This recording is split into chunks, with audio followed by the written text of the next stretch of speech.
En 1991, à l'époque, je cherchais, donc je suivais un enseignement spirituel et j'ai voulu acheter un livre sur cet enseignement. Et quand je me suis retrouvé à la librairie de l'Inde à Paris pour acheter ça, à côté du livre que je voulais acheter, qui coûtait 120 francs à l'époque, et je n'avais pas d'argent, je faisais mon service militaire, j'avais juste le solde qui m'était donné pour ça.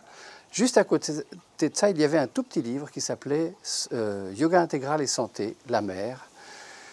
50 francs, et j'avais 50 francs dans la poche, et je me suis dit, c'est quand même incroyable cette coïncidence, donc j'achète ce livre. Et donc j'ai acheté cette compilation faite par l'ashram sur la santé et le yoga intégral. Je suis parti dans ma caserne, j'ai dévoré ça, et suite à ça, j'ai appelé un de mes amis qui était bien versé dans ces questions de spiritualité, et je lui ai demandé, mais est-ce que tu connais Meher Aurobindo? Il me dit, Meher Aurobindo, c'est ce qu'il y a de mieux. En plus, toi qui es médecin, achète-toi le mental des cellules, tu verras, c'est fantastique. Alors, j'ai acheté le mental des cellules et ça a été un livre qui a été pour moi une révélation parce que j'ai découvert une aventure extraordinaire, complètement inattendue. Et donc, quand j'ai découvert ce livre-là, la première chose qui m'a surpris, c'est que ça m'a ouvert complètement le domaine du rêve, qui est devenu mon domaine d'expérience intérieure. Alors, j'avais la chance d'avoir au service militaire une chambre pour moi tout seul. J'avais une infirmerie où je soignais des patients, j'en voyais 2 par jour, les jours où j'en voyais, donc j'étais tout seul, j'avais tout le temps. Et donc j'ai décidé, avec l'argent que je touchais de mon service militaire, de m'acheter tous les mois 1 ou 2 tomes de l'agenda de mer. Et c'est comme ça que l'aventure pour moi a commencé, l'aventure aurovillienne a commencé pour moi en Lorraine.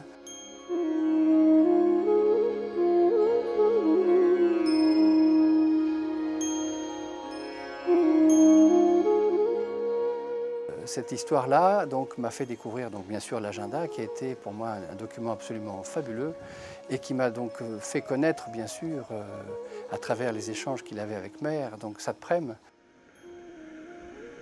Alors le corps de Meher a commencé à avoir des expériences tout à fait fantastiques, n'est-ce pas, qu'elle ne disait qu'à moi parce qu'elle savait bien que je ne la prenais pas pour une folle. Elle comprenait, n'est-ce pas. Elle pouvait me parler alors qu'elle ne pouvait rien dire aux autres. Elle pouvait, parce qu'elle savait que pour moi, ayant vécu l'asphyxie que j'ai connue, tout était possible. Ou je voulais que tout fût possible. Alors, dans ce fond de la conscience cellulaire pure, n'est-ce pas, dégagée de ses revêtements, on commence à découvrir des choses tout à fait fantastiques. Et donc j'ai eu envie de connaître plus de Satprem, donc j'ai lu tous les ouvrages qu'il a écrits petit à petit.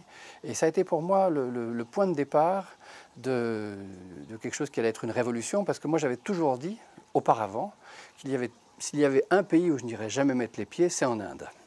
Et bon, parce qu'à l'époque, je n'étais pas prêt et que j'étais certainement inquiété par justement les problèmes, la pauvreté, enfin toute l'image que l'on a encore en Occident sur l'Inde et qui en fait l'Inde n'est pas du tout ça. Au départ, je voulais partir au Bengale et puis quand j'ai découvert les agendas et qu'à travers les agendas, j'ai découvert l'existence d'Auroville, je me suis dit je vais aller à Auroville. Et donc ce premier voyage en Inde, je l'ai fait en 92, l'été 92. Je suis parti 3 mois en Inde, je me suis libéré 3 mois. Mais quand je suis retrouvé à Auroville, ce qui est sûr aussi, c'est que là, j'ai vraiment eu envie d'y revenir. Et je me suis dit, mais ma place est ici, ma place n'est plus en Occident. Donc après ces 3 premiers mois en Inde et ce mois complet à Auroville, j'ai décidé donc de rentrer en France, de vendre tout ce que j'avais, et puis de travailler suffisamment pour mettre un peu d'argent de côté pour venir vivre à Auroville. Le 5 décembre 1993 exactement, je suis arrivé avec un cyclone. Je me rappelle encore de la route entre Madras et Auroville qui était parsemée d'arbres qui étaient déracinés, et il fallait contourner, etc. Donc c'était toute une aventure. J'ai passé 10 ans à Auroville, qui ont été pour moi 10 ans absolument extraordinaires, parce que Auroville est un lieu absolument magique, extraordinaire, où Meher est bien présente. Mais moi, j'étais toujours avec l'idée de rencontrer Satprem. J'avais toujours envie de savoir, et j'avais le souhait, le désir très profond de le rencontrer. Ça m'a poussé à interroger les personnes qui l'avaient rencontré, d'échanger avec eux, d'avoir des témoignages. Et puis petit à petit, j'ai appris qu'il y avait eu des correspondances entre Satprem et des Aurovilliens. Donc j'ai commencé à glaner ces correspondances. Et j'avais le projet de faire un petit livre par rapport à ces correspondances-là. Et puis, bon, comme j'étais très pris avec mon activité de médecin par ailleurs, c'est vrai que je n'ai pas eu le temps de m'occuper de ça. Donc, j'ai redonné tous les manuscrits à un autre Aurovillien qui s'est occupé de cette première publication. Saint-Prème était très très concerné par Auroville et par les Aurovilliens, et il a essayé à sa façon de guider les Aurovilliens au mieux vers réaliser un Auroville véritable, de bâtir quelque chose différemment, avec toujours cette conscience de vérité, cette volonté de vérité derrière dans tout ce qui est fait à Auroville. Et donc, pour moi, il y a des lettres absolument remarquables sur Auroville, sur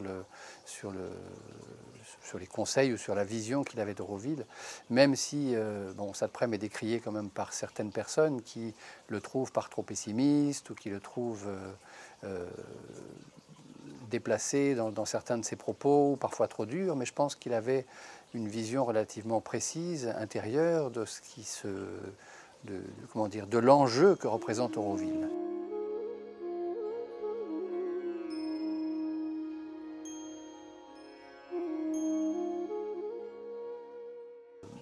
Maire avait dit beaucoup de choses sur Auroville. Il avait dit Auroville sera le berceau du surhomme. Et donc, pour moi, c'était quelque chose qui était très important d'établir ce pont avec cette conscience supramentale.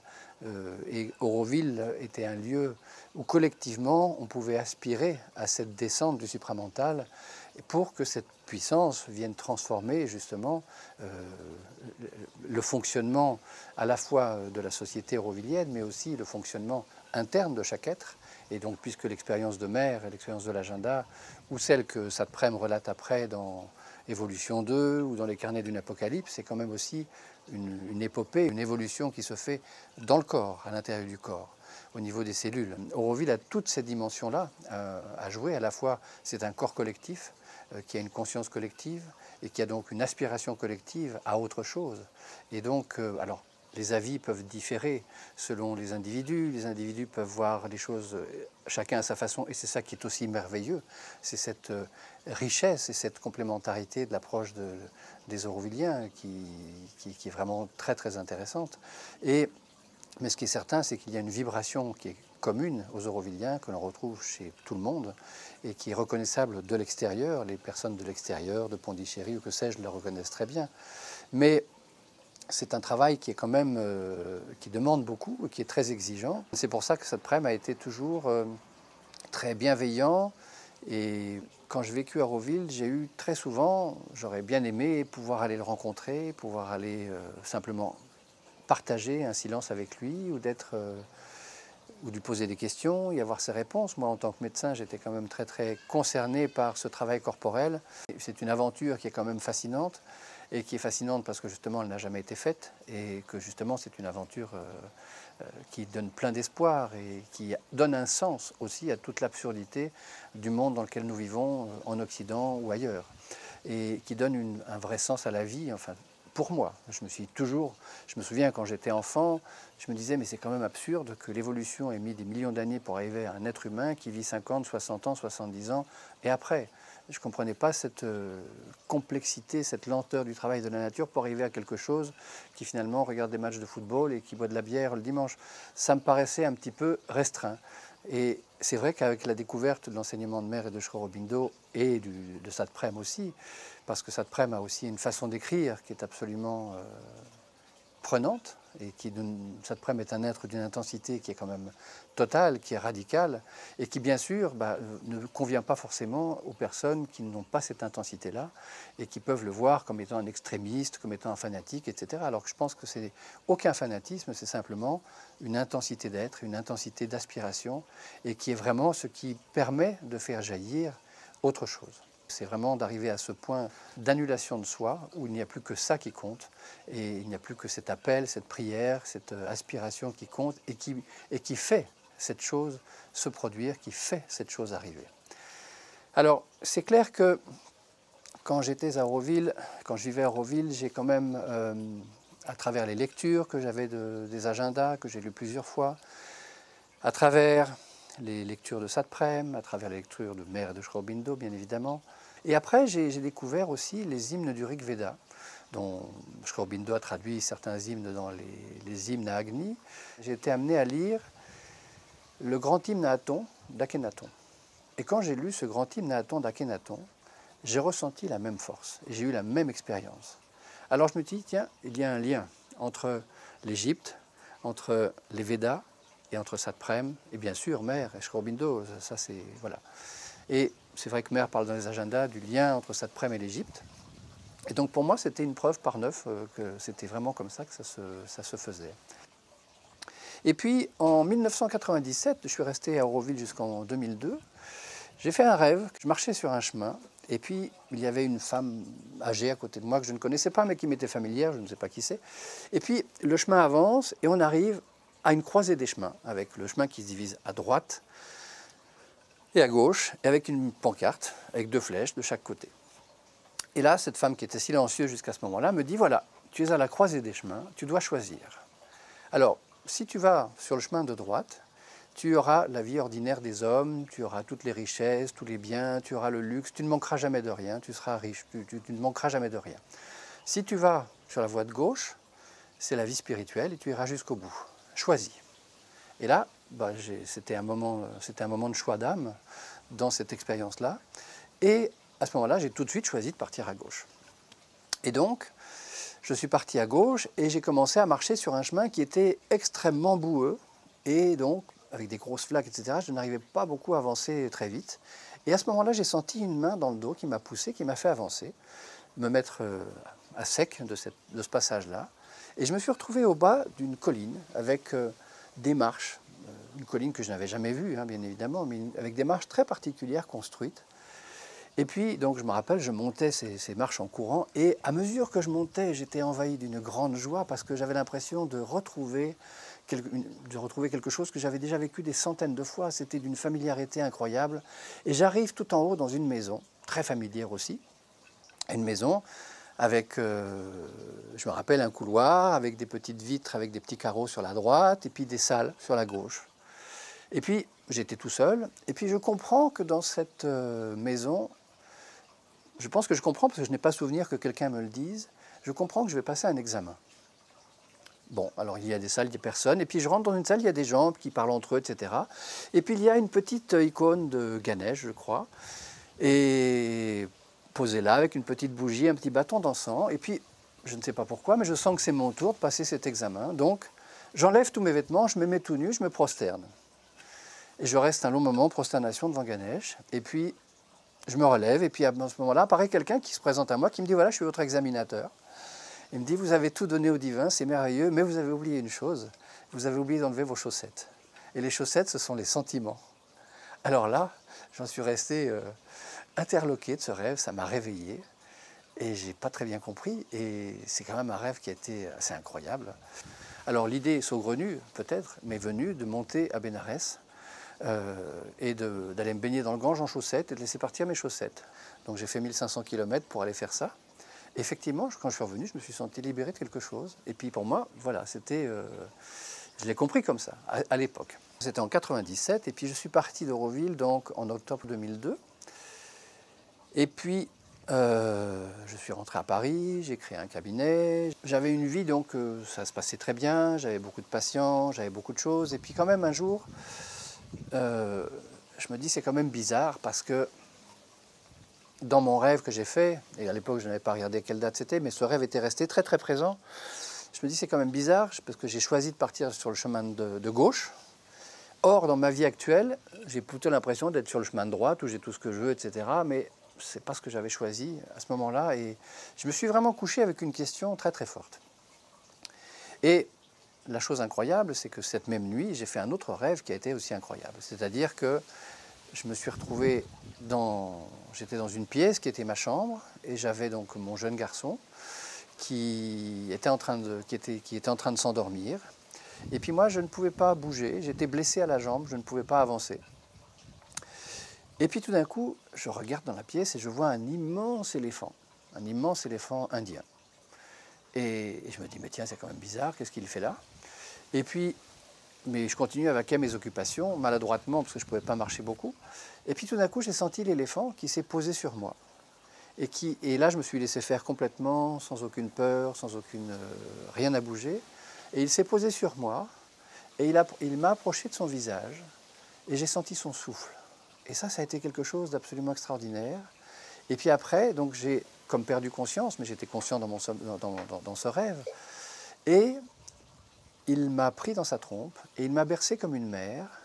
Et puis, au bout d'un moment, je me suis réveillé, il venait juste de partir. Et donc, mon petit enfant, donc certainement mon être intérieur, était de nouveau en train de se réveiller. Et ce rêve était déjà assez incroyable. Et le lendemain matin, alors que je ne la connaissais pas, je reçois un coup de téléphone d'une femme chez moi qui me dit « Allô, docteur Vidal ?» Je dis « Oui », ce qui me surprenait parce que c'était mon domicile, je n'avais donné ce numéro professionnel, enfin ce numéro à aucun patient, à personne. Donc j'étais surpris que quelqu'un m'appelle par mon nom de médecin chez moi. Il me dit « Voilà, je me présente, je m'appelle Yolande, je suis une amie proche de Satprem. Est-ce que vous aimeriez venir, est-ce que vous pourriez venir m'accompagner pour le soigner ?» Alors je dis « Yolande, tout de suite, quand partez-vous ?» Elle me dit « Je pars après-demain ». Alors je lui dis « Écoutez, après-demain, moi c'est super, mais moi je ne pourrais pas venir avec vous tout de suite. J'ai 36 000 patients, il faut que j'ai besoin de quelques temps pour pouvoir m'organiser, pour pouvoir partir. » Et donc, elle me dit « Pas de problème, prenez votre temps, moi je vous attendrai là-bas, on se retrouvera là-bas. » Alors c'était assez incroyable parce que je ne l'avais jamais vu. J'avais lu des lettres de Satprem à Yolande, parce que ça effectivement dans les correspondances que j'avais eues à Auroville, j'avais trouvé des lettres comme ça, de magnifiques d'ailleurs, de Satprem à Yolande. Et c'est comme ça que l'aventure a commencé, qui m'a conduit à rencontrer Satprem a commencé. Et donc j'ai annulé tous mes rendez-vous, etc. J'ai réussi à bloquer 10 jours et à partir 10 jours. Et donc le problème, c'est qu'il n'y avait pas de billet d'avion pour partir. Je ne trouvais pas de place pour faire un voyage simple, sans changer 3 fois d'avion, pour aller jusqu'à Bangalore. Et donc, par l'intermédiaire d'une amie d'amis, qui avait une agence de voyage, elle me dit « Écoutez, je vais regarder parce qu'il y a quand même Air France qui vient d'ouvrir une ligne directe Paris-Bangalore. » Je regarde. Elle me rappelle très vite, elle me dit « Écoutez, il reste une place. » Je dis « Vous la prenez. » Donc, elle prend la place. Et puis donc se pose après le problème de savoir, d'aller chercher le billet, etc. Alors comme j'avais déplacé tous les rendez-vous, moi j'avais plus aucun espace de libre pour pouvoir me déplacer, je n'avais personne pour pouvoir aller chercher le billet. Et donc je lui dis mais où est-ce que vous êtes, où est votre agence pour que je puisse m'organiser pour chercher ça. Elle me dit bah, écoutez on est à Nation. Alors je lui dis écoutez je ne sais pas comment je vais faire parce que c'est pas possible, j'ai des rendez-vous. Elle me dit mais où est-ce que vous êtes? Dans quelle rue travaillez-vous? Alors je lui dis, bah, je suis dans telle rue, dans le 14e arrondissement. Et là, j'entends un silence. Elle me dit, écoutez, j'ai rendez-vous demain chez mon gynécologue dans la rue d'à côté de la vôtre. Donc je viens vous amener votre billet. Alors ça, c'était quand même assez extraordinaire. C'est-à-dire qu'il y a une précision matérielle, physique dans les choses quand elles doivent se faire, qui est quand même assez extraordinaire. Et tout s'est passé comme ça pour que je puisse partir, donc voir Satprem à Kotagiri. Et donc là, j'ai quand même... trouver un endroit absolument merveilleux, d'une beauté indescriptible, d'une paix indescriptible. Et bien sûr, je crois que je ne sais plus à quelle heure je suis arrivé, mais je crois que le premier jour, je crois que j'ai dormi parce que j'avais besoin de me reposer. Donc Sujata, qui était la femme de Satprem, me dit, écoutez, reposez-vous, vous avez fait un grand voyage, prenez le temps de vous reposer, puis lisez, détendez-vous, etc. Et puis demain, vous rencontrerez Satprem. Donc je lui dis, il n'y a pas de souci, avec grand plaisir. Et puis donc, entre-temps, j'ai fait connaissance avec Yolande et je lui ai raconté un peu mon histoire. Elle me dit, mais bon, ça serait intéressant qu'un jour vous écriviez quelque chose pour faire tirer le fil d'or justement entre votre vécu, les expériences, etc. Donc je lui ai dit, pourquoi pas. Et puis, j'ai sympathisé avec Yolande et Yolande me dit mais il faudrait qu'on se revoie à Paris parce que vous savez, j'ai à la maison, j'ai toute une correspondance de Satprem pendant 40 ans, nous avons échangé des courriers et donc j'aimerais que vous les voyiez parce que je vais peut-être m'en débarrasser, je ne sais pas quoi en faire, je vais peut-être les brûler, donc j'aimerais que vous les voyiez avant. Alors je dis bah, écoutez bien sûr, on se revoit à Paris. Et puis ce qui m'a frappé c'est que effectivement je suis allé dormir, mais en fait je n'ai pas pu dormir. Parce qu'il y avait une présence, il y avait une force dans cet endroit, je sentais un Niagara de force blanche qui descendait en permanence, dans un silence, avec les chants d'oiseaux et puis les singes hurleurs qui sautaient d'arbre en arbre. C'était quelque chose pour moi d'assez fantastique et je crois que j'ai dormi 2 heures et j'étais en pleine forme. Très vite et tout de suite, j'ai vraiment senti... Donc chez Satprem, la présence de mer, comme je ne l'ai jamais senti auparavant, j'avais même presque l'odeur de mer, de ce qui est dans la chambre de mer. C'était très très présent, c'était très très vivant surtout. Et puis, donc le lendemain, donc matin, donc on me fait signe que je vais devoir me préparer parce que donc Satprem va me voir. Et donc j'attendais donc dehors, j'étais assis sur quelque chose dans une pelouse. Et ce qui m'a frappé, c'est que j'ai senti tout de suite quelque chose comme un être qui s'est posé au-dessus de ma tête et qui s'est assis au-dessus de ma tête, un petit être. Et ça paraît assez incroyable. Bon, moi je suis ouvert à tout, donc voilà. Et j'ai accueilli ça avec ouverture et c'était vraiment quelque chose de très agréable, très agréable, et qui est resté là tout le temps et qui m'a même accompagné après mon retour de Kotagiri pendant longtemps. Donc à un moment donné, Sujata vient me chercher pour aller voir Satprem. Et puis donc Satprem sortait aidé par quelqu'un parce qu'il marchait difficilement. Et donc je vais à sa rencontre. Et donc il a descendu une marche. Et là, j'ai rencontré le regard de Satprem, qui était un regard absolument extraordinaire. Je crois que jamais je n'ai rencontré un regard comme ça, qui m'a complètement bouleversé parce que c'est un regard qui était à la fois...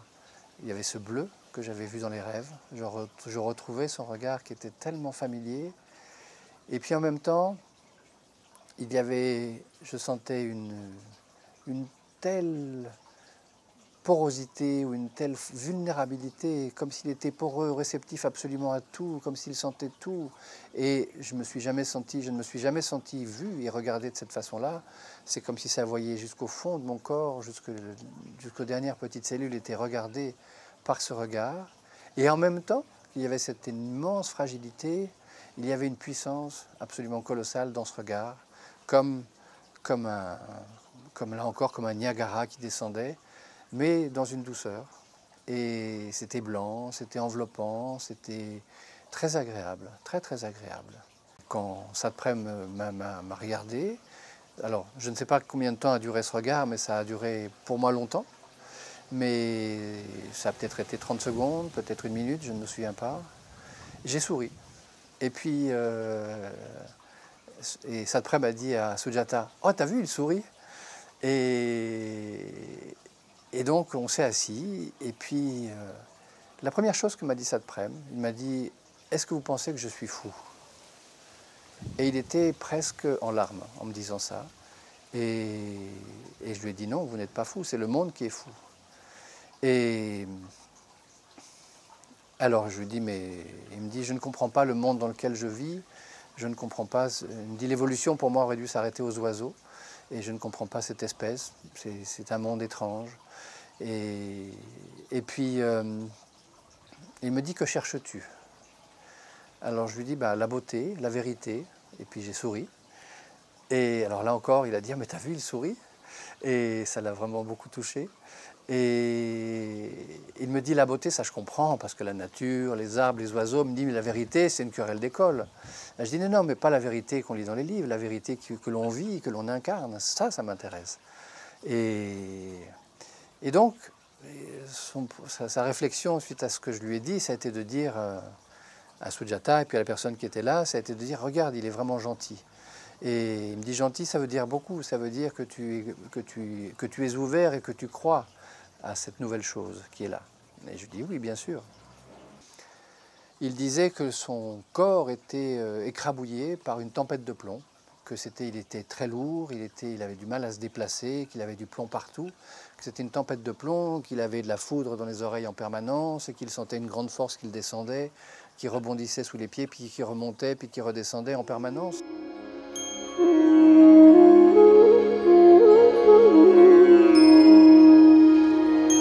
Dans l'expérience de Satprem, ce qui était goutte de nectar est devenu torrent, puis enfin Niagara.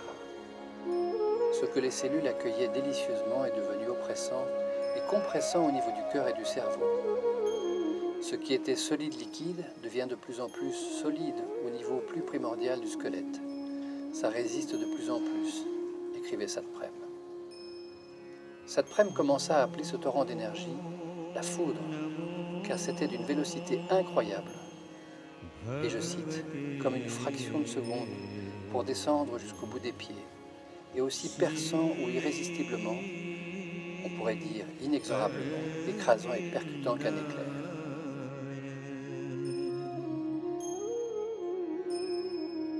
Donc Satprem ne sortait plus beaucoup, mais là il a eu envie de sortir et de se promener. Et donc Je crois il était au bras de Yolande, et puis après il était à mes bras, enfin je le prenais sous le bras, et il marchait. Et ce qui m'a beaucoup surpris, c'est qu'il avait un regard d'une précision incroyable. Nous marchions, et puis à un moment donné, je lève le pied pour poser le pied par terre. Il me dit, arrête, ne pose pas ton pied. Enlève ton pied. Donc j'enlève mon pied, et là, il s'accroupit d'une souplesse absolument incroyable pour quelqu'un qui ne marche à peine, et il me cueille une toute petite fleur. Il me dit, tiens, c'est pour toi. Et donc ça a été, et il m'a accueilli comme ça plusieurs petites fleurs que moi je ne voyais même pas à l'œil nu, mais que lui voyait parfaitement bien. Et puis après nous sommes rentrés, puis nous avons discuté, etc. Et puis, bien sûr, j'étais venu pour essayer de le soigner. Hein. Il avait des douleurs physiques dont il parle beaucoup d'ailleurs dans ses carnets. Et c'est vrai que donc j'avais été appelé en tant qu'acupuncteur, puisque je fais de l'acupuncture et notamment de l'acupuncture auriculaire pour essayer de le soigner. Alors la coïncidence amusante, c'est que l'auriculothérapie est basée sur sur l'action que l'on peut avoir en piquant avec des aiguilles sur les voies nerveuses pour bloquer les influx nerveux douloureux qui vont monter au cerveau et notamment au niveau du thalamus, etc. Et ce qui était je parle de ça parce que dans le carnet d'une apocalypse qui était sorti à l'époque et que j'étais en train de lire dans l'avion en allant le voir, il y avait tout un petit article qui avait été découpé sur le thalamus et qui était donc dans les carnets d'une apocalypse et où finalement Satprem disait que tout ça c'était un peu de la foutaise parce que c'était une science de faussaires, etc. Et donc je me suis retrouvé donc à devoir essayer d'aider Satprem à essayer de le soulager et je dois dire que j'étais très impressionné parce qu'effectivement, mon premier soin que j'ai eu avec lui, j'ai vraiment eu l'impression d'être un faussaire face à quelqu'un qui lui incarnait quelque chose, une conscience de vérité dans le corps. Et c'était quand même quelque chose d'inconfortable pour moi. Et surtout, il avait une sensibilité absolument extraordinaire. C'est-à-dire qu'il avait mal avant même sans que je pique, sans que je touche, ni quoi que ce soit. Donc il avait une sensibilité qui était absolument hyper développé, et puis pas seulement au niveau de la douleur, j'ai pu expérimenter la sensibilité qu'il avait. Il ne savait pas que j'avais vécu à Auroville. Les personnes qui m'avaient fait venir m'avaient demandé de ne pas parler d'Auroville, etc. Et donc j'avais respecté ça, mais il me disait, c'est quand même drôle, la conscience d'Auroville est avec moi, je ne sais pas pourquoi. Donc voilà, j'étais quand même... Alors c'est vrai que j'avais aussi des contacts à ce moment-là au village avec certains Aurovilliens. Donc après ce premier entretien, j'ai eu besoin de marcher, j'ai eu besoin de sortir. Et donc je suis allé me promener au village en bas. Et là, donc je me suis dit, je vais appeler mes frères aurovilliens les plus proches pour essayer de partager ce que je vis, etc.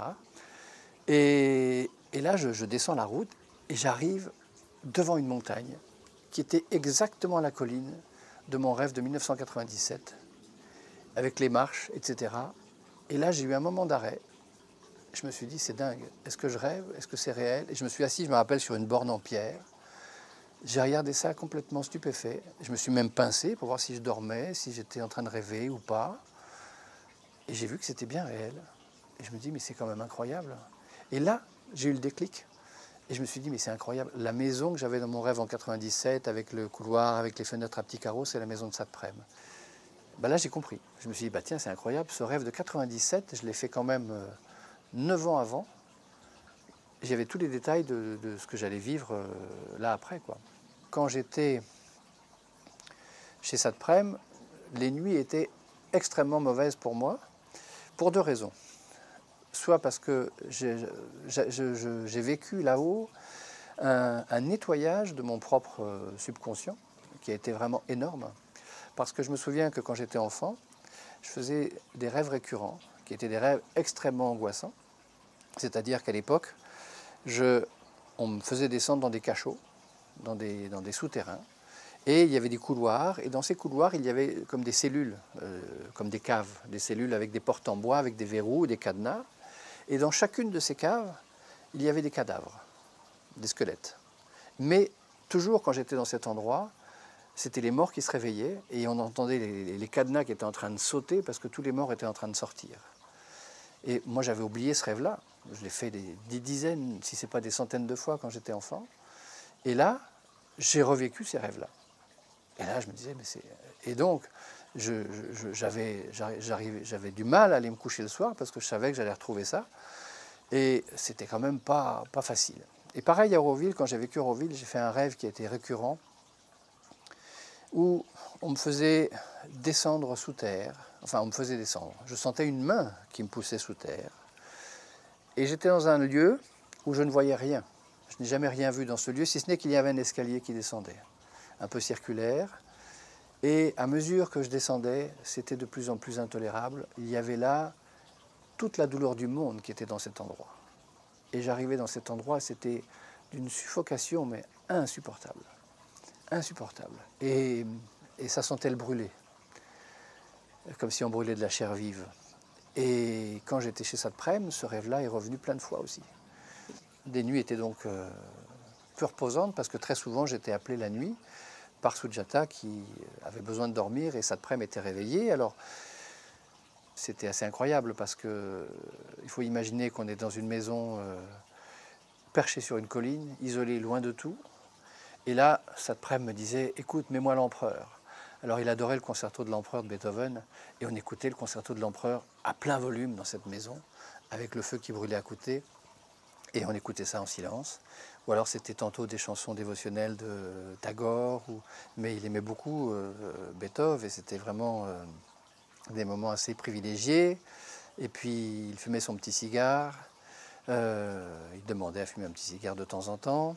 J'ai vécu des moments absolument privilégiés avec Satprem, déjà dans le partage du silence, parce qu'il ne parlait plus beaucoup, il m'avait dit, tu sais, je ne parle plus beaucoup, je n'écris plus, je ne parle plus beaucoup, mais alors, il y a eu des heures où, par exemple, il était assis sur son petit fauteuil, et puis j'étais à ses pieds, et puis il me prenait la main, et puis il me regardait dans les yeux, et puis on restait comme ça.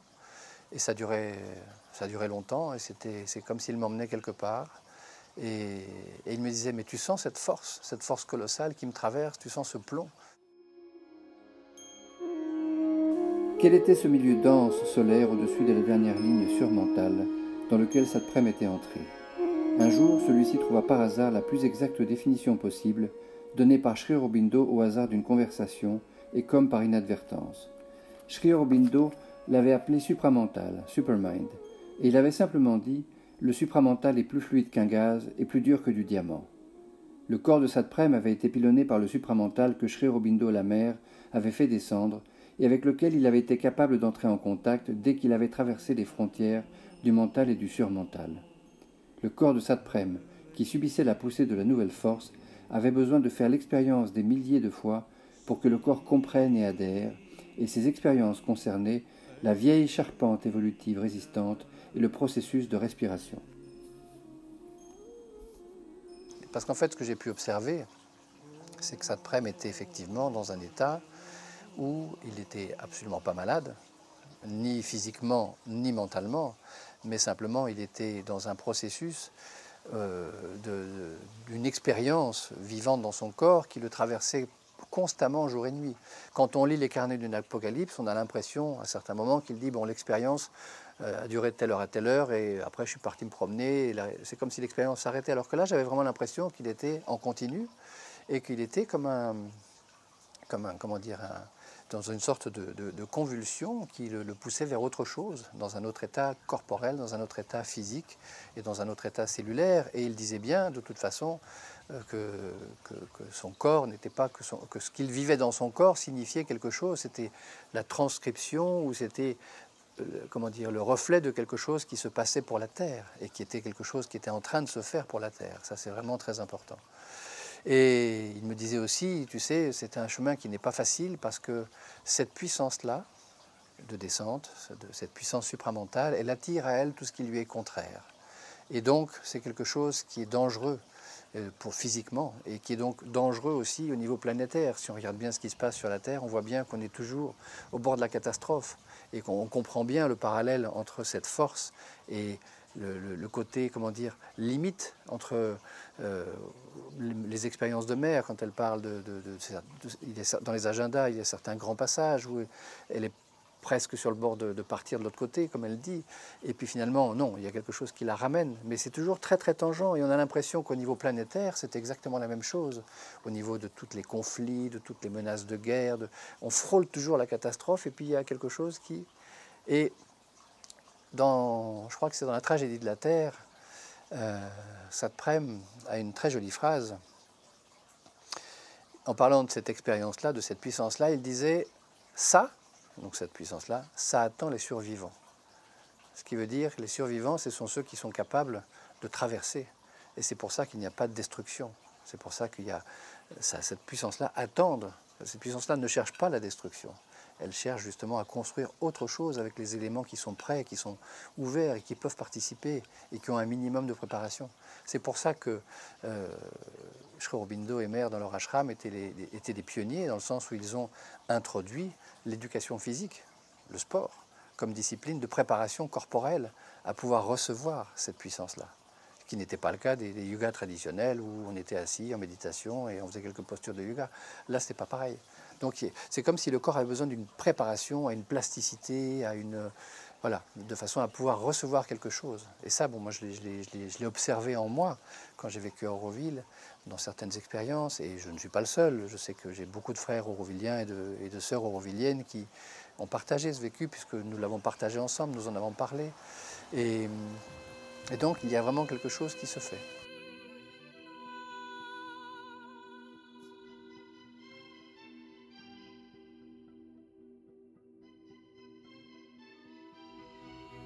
Je voulais dire aussi par rapport à l'énergie que Saint-Prème a pu me transmettre, que c'est ce qui m'a permis d'écrire l'épilogue à la fin des lettres de Saint-Prème à Yolande, qui ont été éditées et qui sont donc disponibles à la distribution. Et cette énergie est telle qu'à la lecture de cet épilogue, cela a pu engendrer un processus créateur et créatif chez Viviane José Restio, qui est une peintre que j'aime beaucoup, et qui, à la lecture de ce texte-là, a peint plusieurs tableaux qui sont absolument magnifiques. À ce moment-là, j'ai eu deux gestes que je n'ai jamais eus. C'est pris mes pigments, j'ai écrasé mes pigments, pouf, avec une puissance inouïe, d'une couleur et d'une autre couleur, et toute l'œuvre s'est déployée, déployée, déployée, déployée dans ce sens. Qu'est-ce que nous réserve de prendre en charge le corps du monde?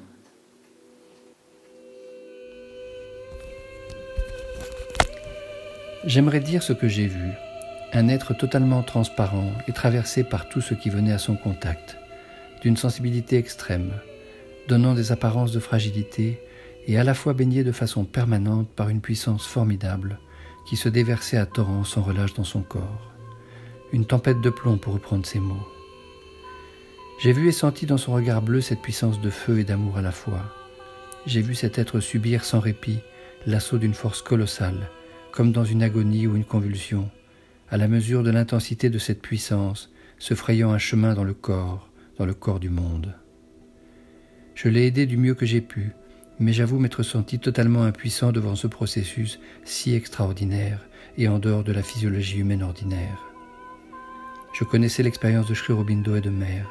Je savais l'évolution en marche, mais j'ai vu, je sais que cela est, et je voulais en témoigner.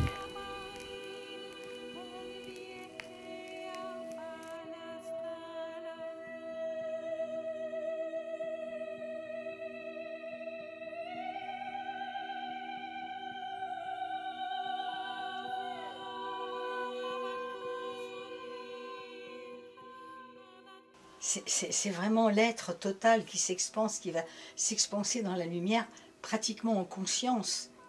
Il est dans l'infinitude de tout nous devenir.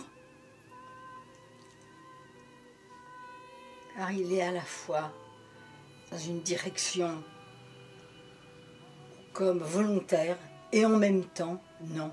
C'est dirigé vers une destinée plus grande que nous-mêmes.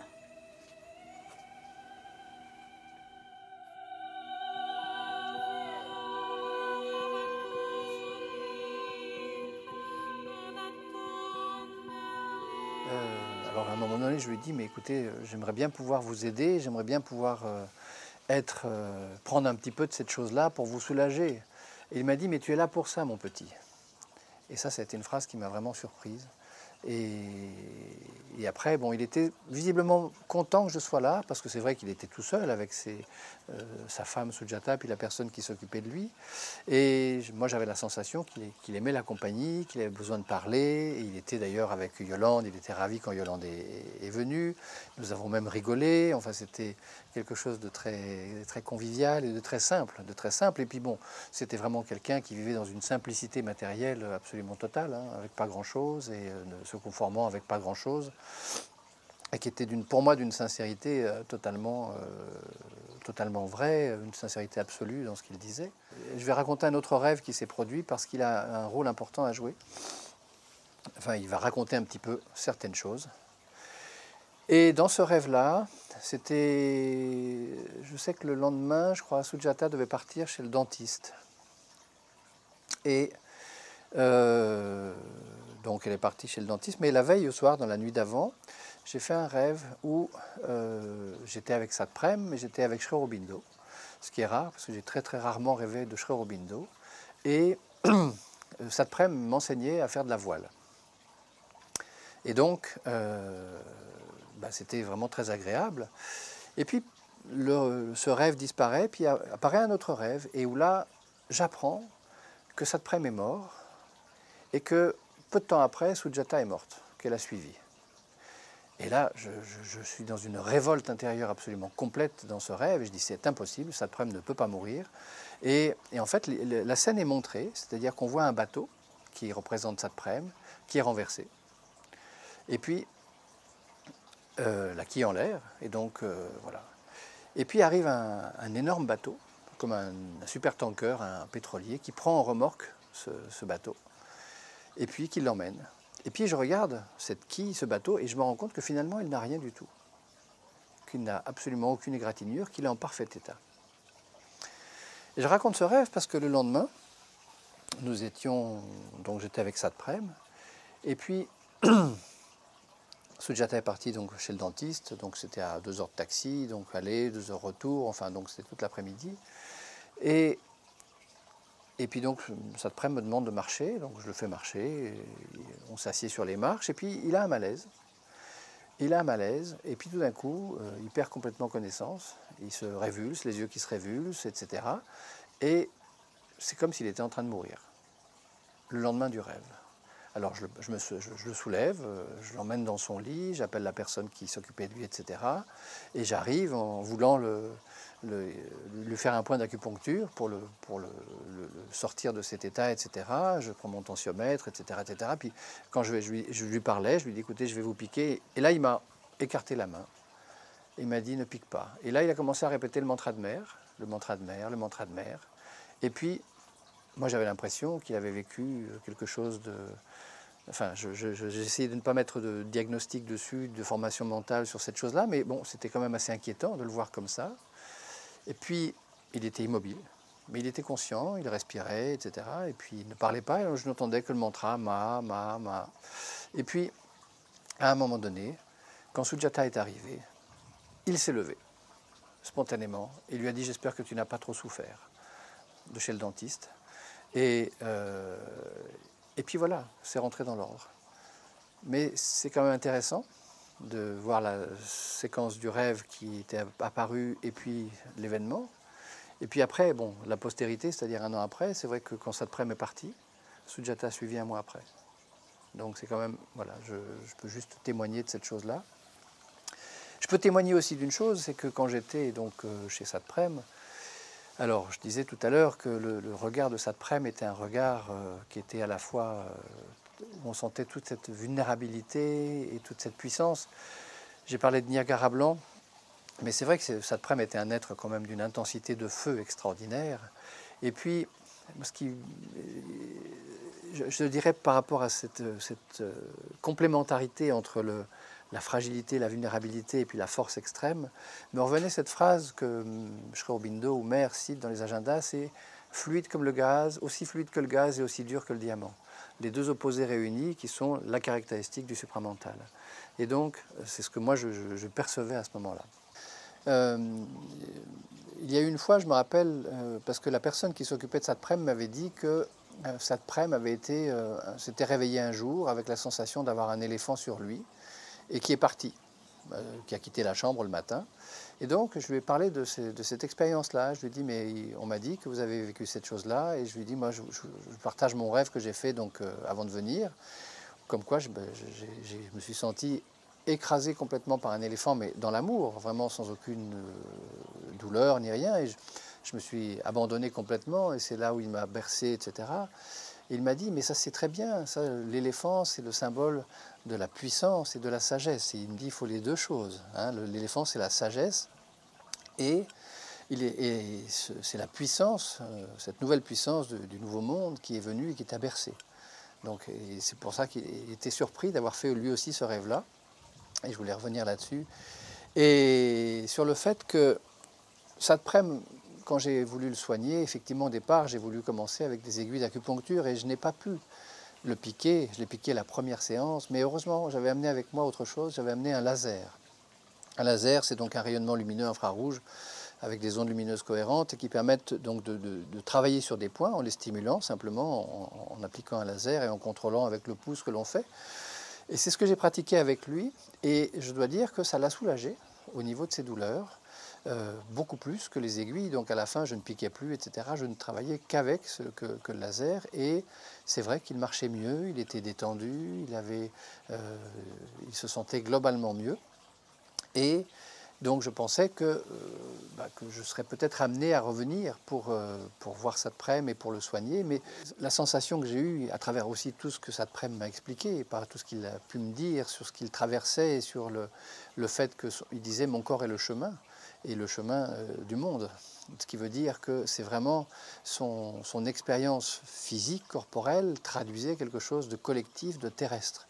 Et c'est là où je me suis rendu compte que là, je n'étais plus devant un corps ordinaire, mais j'étais dans un corps qui était certes régi encore par quelques lois physiologiques, mais qui avait échappé en grande partie à ça, et qui n'était donc plus traitable de la même façon. Quand je suis reparti de chez Satprem, alors ce qui est certain, c'est que moi j'ai vécu chez lui 10 jours et 10 nuits qui ont été certainement pour moi les plus intenses de ma vie jusqu'à présent. Jamais je n'étais dans cette intensité-là, jamais je n'ai été traversé par cette force-là, et jamais je n'ai été bousculé comme j'ai été bousculé avec tout ce que ça fait remonter comme difficulté, comme problème. Hein. Comme disait Satprem, je le répète, cette puissance-là fait appel à elle tout ce qui lui est contraire. Ben ça, je l'ai pu le vivre dans mon être. Et je peux vous dire que les mois qui ont suivi n'ont pas été faciles pour moi à traverser, mais bon, j'ai traversé ça. Après le passage chez Satprem, donc, toujours par l'intermédiaire de Yolande, qui a été quand même d'un dynamisme extraordinaire, elle a pu me mettre en contact avec, elle m'a fait rencontrer Doudou Dienne, qui est bien connu des Auroviliens, mais à travers Doudou Dienne, j'ai donc eu la grande chance de rencontrer donc une grande dame du Parlement indien, qui m'a mise en contact avec donc des grands médecins indiens, et tout cela s'est fait dans la continuité du passage de Satprem, et j'ai bien senti que c'était cette ouverture-là qui s'est faite, qui m'a ramené petit à petit en Inde, alors professionnellement dans un premier temps, c'est-à-dire que j'ai commencé à aller donner des cours d'acupuncture auriculaire à Delhi, j'en ai donné à Sarnath, j'en ai donné dans le Kerala, et puis j'ai rencontré donc des maîtres dans la marmathérapie, qui était aussi quelque chose qui me plaisait beaucoup et qui me passionnait à travers toujours cette femme du Parlement indien, de qui je suis vraiment extrêmement reconnaissant et qui est une grande amie. Mais tout cela s'est fait, j'insiste bien, après le passage chez Satprem. Et ce qui est certain, c'est que pour moi, Satprem aujourd'hui reste un phare dans ma vie, une force agissante à la fois sur le plan collectif, terrestre, global, comme mère et comme Sri Aurobindo, mais aussi chez les êtres, puisqu'en fait, il y a beaucoup d'êtres qui sont attirés par le yoga de mère et de Sri Aurobindo à travers les écrits de Satprem, qui continuent à se diffuser et qui sont traduits dans différentes langues et qui sont accessibles facilement sur Internet, etc. Donc c'est pour moi très important de souligner que l'importance qu'a eu et qu'a toujours Satprem dans la diffusion de la pensée et du travail de mère et de Sri Aurobindo, et aussi de faire connaître, de pousser des personnes à faire l'expérience de venir vivre à Auroville. toujours suite à Satprem, suite au passage de Satprem, j'ai été appelé à rencontrer Kirit Joshi, qui donc était quand même proche de Satprem et qui était proche de l'aventure physique de Satprem, qui suivait de près et qui a quand même eu le grand mérite de défendre Satprem. C'est un Indien qui a quand même pris la défense de Satprem, alors que chez les Indiens, il n'était peut-être pas forcément très populaire. Et on lui doit beaucoup à Kirit par rapport à ça et par rapport à Auroville, hein, donc bien évidemment. Et donc, quand Kirit a appris que j'étais allé voir Satprem, il a voulu... ce qui s'est passé, c'est que j'étais à Auroville et donc Ganga Lakshmi, que je vais nommer pour la remercier, m'a proposé d'appeler Kirit pour lui raconter, etc. Et donc, nous avons eu une conversation au téléphone. Et suite à cette conversation téléphonique, donc j'ai dû revenir à Delhi et quelques mois plus tard, et Kirit, à ce moment-là, m'a dit, écoutez, si vous venez à Delhi, venez passer un jour avec moi. Et donc, je suis venu aller passer un jour avec Kirit, où nous avons partagé beaucoup de choses, et là où je lui ai partagé vraiment dans le détail tout mon séjour et tout ce que j'y avais vécu, tout ce que j'y avais perçu, et il était très très intéressé. Et il m'a dit qu'en 2006, donc la même année où je suis allé le voir, il avait reçu une lettre de Satprem qui lui a dit « Je suis arrivé au bout du chemin ». Je comprends beaucoup mieux maintenant ce qui se passe dans le monde à travers la lecture des événements, mais à travers une grille qui m'est propre et qui est liée au passage justement chez Satprem aussi.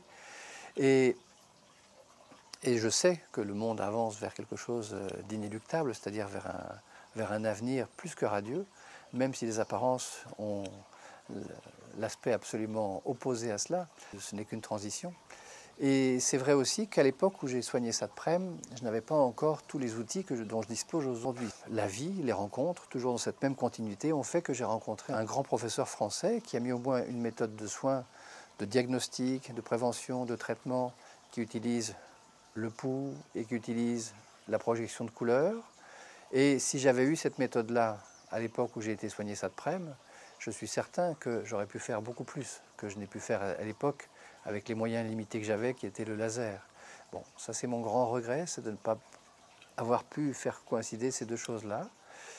L'impression ce que moi je ressens au jour d'aujourd'hui quand je travaille, c'est que quand je soigne des personnes qui sont malades, on voit que la maladie, c'est une force de désorganisation et que quelque part, la maladie, c'est la mort qui petit à petit s'infiltre dans le corps à travers cette désorganisation. Ça peut se décrire de différentes façons, sur le plan de la thermodynamique, avec une inflation de l'entropie, etc. Peu importe les choses techniques, mais le principe est là. C'est-à-dire qu'à partir du moment où on va projeter sur un corps, avec le contrôle de ce que l'on fait, avec le contrôle scientifique, la prise du pouls, etc., qui permet de savoir, de diagnostiquer, qui permet de savoir ce que l'on fait, de savoir de quelle couleur va avoir besoin un patient, combien de temps et de quelle couleur il a besoin après, etc. Ce qui est quand même très intéressant, c'est que quand on apporte un rayonnement lumineux à un corps humain, on apporte de l'énergie. Et cette énergie, elle remet en vie des circuits qui ne vivaient plus. Et donc, moi, quand je travaille, je pense très très souvent à Sri Aurobindo et à Mère, et j'ai vraiment l'impression d'aller lutter, d'aller déraciner la mort là où elle est dans le corps et de ramener la vie.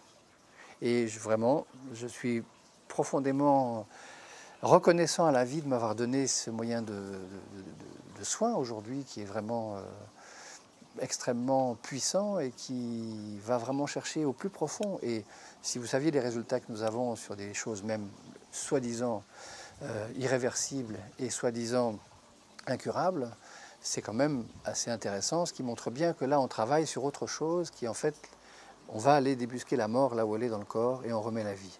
Et ça c'est vraiment merveilleux. Oh, my child,